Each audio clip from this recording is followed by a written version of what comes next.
Council and the people of our town, welcome to Harlow. It's an honour to host this event this morning, and as you are probably aware, we've just opened officially a renamed road through our town, Zelenskyy Avenue, in honour.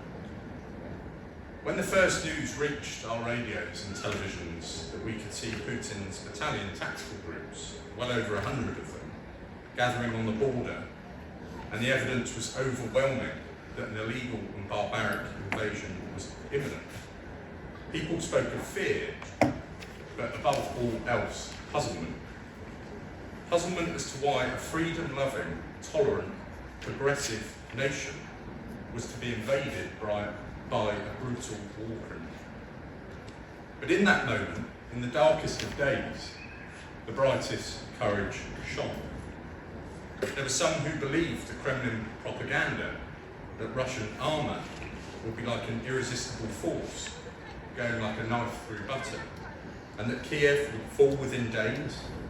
And people rang the incredible President Zelenskyy, whom we've recognised today, and offered him a safe passage out of the country, and he said no thanks.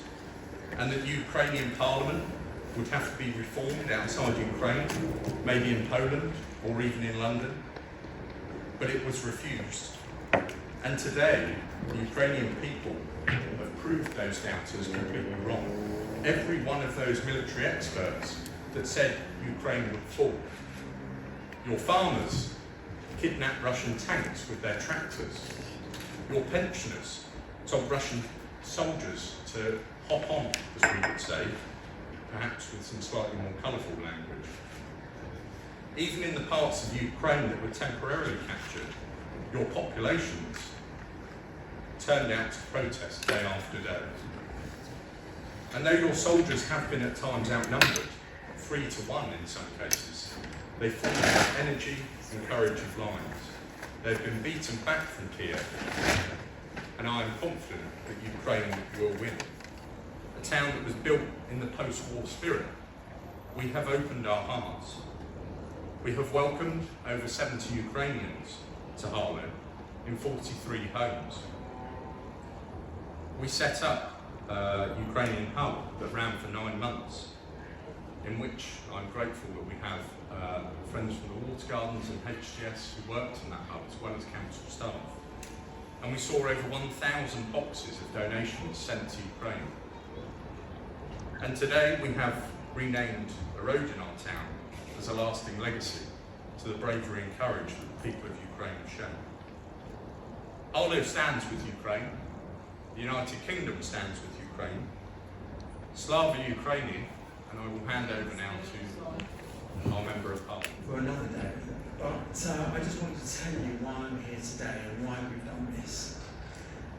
First, of course, thank you to Councillor Dan Swords, to the Chief Executive, but particularly to Janet Jackson and her team. They're amazing to get this all organised. But not so long ago, I had to go for my vaccination. I think it was the 4th one. We've had 5 altogether. And I'm in the leisure zone, which is next door to the Civics Centre. And by chance, it was a Ukrainian nurse who was giving me the vaccination. And her name was Irene, and I remember her name because it was also the name of my late grandmother. And she was an incredible lady who'd come here, and yet she was a nurse and was helping everyone with the vaccination programme. We subsequently invited her to a special dinner where we gave her an award, and we knew her family was suffering greatly in the Ukraine. And I just thought it was a very special moment for me, and also how wonderful that we have Ukrainian people, families in Harlow, and also giving so much to the people here, to people across our country as well. And the other thing I want to mention to you is that you do a lot of things as a Member of Parliament, but one of the most incredible events that I've had, I remember for the rest of my life, whatever happens to me, I'll remember it when I'm, God willing, 90 years old, is we were in the chamber in the House of Commons in one of the worst times of the war. And during the bombings, President Zelenskyy came up on the TV screen of the House of Commons. And it was an unbelievable moment. He made the most wonderful speech. I cried when I heard the speech, and I'm not normally a crier, believe me. And in the House of Commons, you're not, the tradition is that you're not allowed to give applause, you're not allowed to clap. It happens very rarely. You're supposed to say hear, hear and bang the table. It's very old-fashioned. But literally, the moment that President Zelenskyy stopped speaking, he was watching the whole of the MPs. It doesn't matter whether they were Conservative MPs, where my party, Labour, Liberal, stood up spontaneously for like a 5-minute standing ovation. That's never happened in all my time. I've been an MP for over 13 years, since 2010. It's never happened in all my time in the House of Commons in the Chamber. And it was a wonderful moment, and the courage of President Zelenskyy, I think, is quite extraordinary. And I remember the famous thing that he said when the war started, when the Russian invasion began. The Americans offered to fly them out of Ukraine. And he said, I don't want you to fly me out of Ukraine, I want you to fly me in weapons so that we can do what we need to do to win our country back. And I really believe that he is one of the greatest men of the 21st century. Great people are great because they only come along once every 50 years to 100 years. That's why they're great. We had them in the last century, and I think that President Zelenskyy will be remembered as one of the great people, and the spirit of the public in Ukraine and what they've had to endure. And I know some of the families that I had to work with in terms of helping with schools or medical issues or whatever it may be. It is incredible what has gone on. I mean, I'm from a Jewish background, and I had family in Bergen-Belsen concentration camp.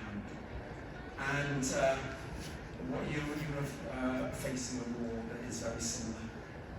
And you watch it on the TV, it doesn't diminish however many times you see it. You just, your heart goes about what Ukrainian people have to suffer. So thank you to all the Ukrainian people who come to our country. I hope many more come to Harlow, many more. We've got 70 people, as I understand it, possibly more. I would be delighted if there were many, many more. So please get the message out that Harlow is a welcome place for Ukraine. And then the next thing I just want to say is why does this matter? Why on earth would a small town in Harlow name a road after the president of Ukraine? What have we got to do with Ukraine? Well, it's quite a lot. First of all, we want to show all the Ukrainian families here that we are proud to have you, as I've just said. We want to show that Harlow believes and supports freedom, values freedom all around the world. But also, there's another historical fact about Harlow which is very, very important, and is relevant to everything that's happened in Ukraine.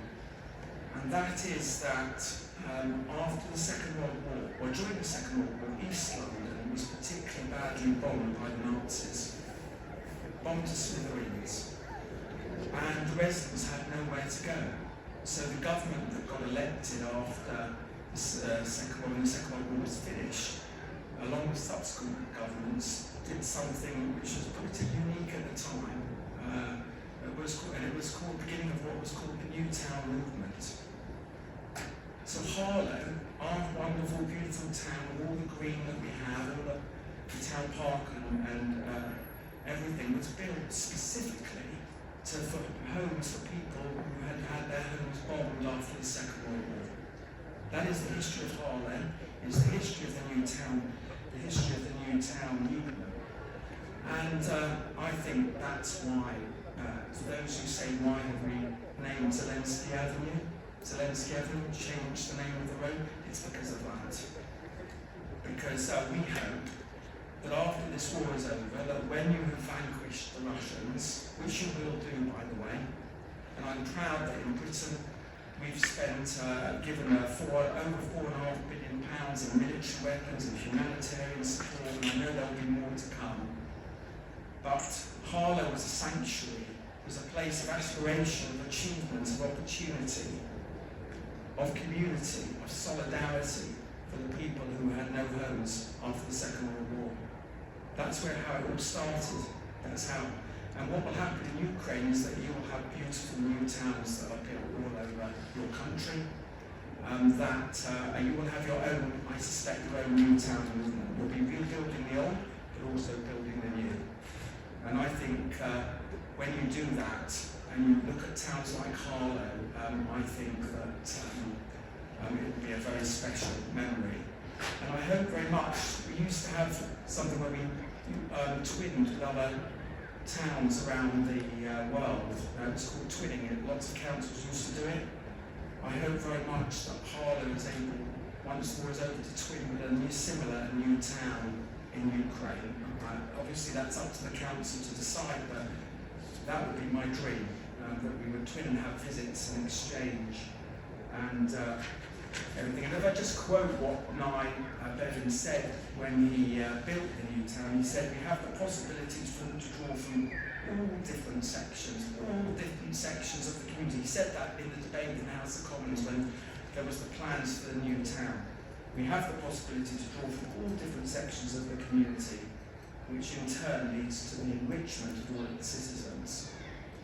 So this is not just about refugees coming from Ukraine, it is about you helping us to enrich our community by being here.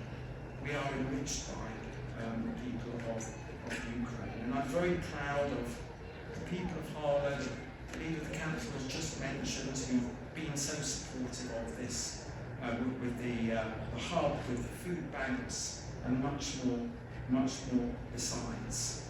So thank you everyone. This is a very, very special day for me as MP. It's a very important day for our town. It will be remembered in the history of our town. And Harlow stands with Ukraine. Harlow and the villages stand with Ukraine. The United Kingdom stands with Ukraine. And Ukraine will overcome.